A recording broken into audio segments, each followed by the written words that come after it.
Hello, welcome to today's clinic.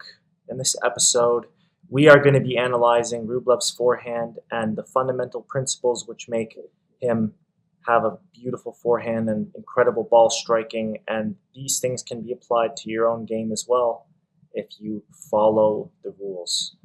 Now, phase one, we have a no backswing, backswing.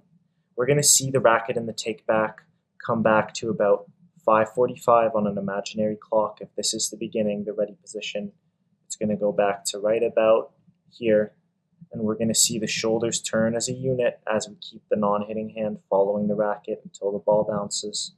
Front shoulder underneath the chin, air the armpits in the back, the elbow is not tucked in away, the racket's on the outside of the body, and the racket head is slightly hooded and in front of the hand.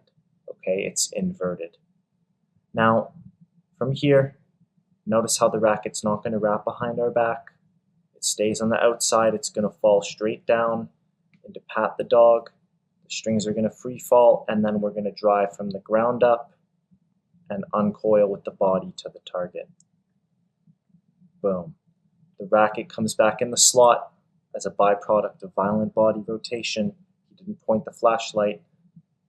And we drive to the ball, and we swing across the tabletop and finish under the non-hitting shoulder, and give it a windshield wiper as we relax the wrist, okay? And the strings finish pointing to the floor. Now, we're going to look at a few other shots just for clarification. Right, here's another one. Notice how we get the L for leverage early, okay? So you don't even have to worry about it. Getting the wrist into the slot position, boom. And now when you throw your body, the racket can just come through loose. That's the last part of the kinetic chain. Boom. Right here, he's staying down. You don't have to pop up on the forehand every time, especially on those on the rise balls or when you're stretched. Now from here, very nice angle. Again, look at the setup. The racket stays on the outside of the body.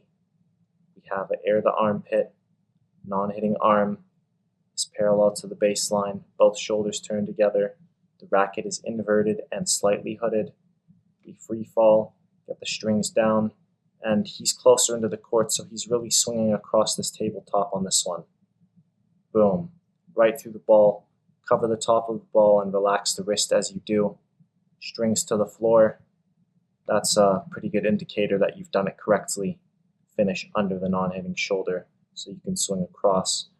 Now, in this last video, it's very nice because you can see just how independently the arm swings from the body, and also that pat the dog setup that I'm always talking about, okay?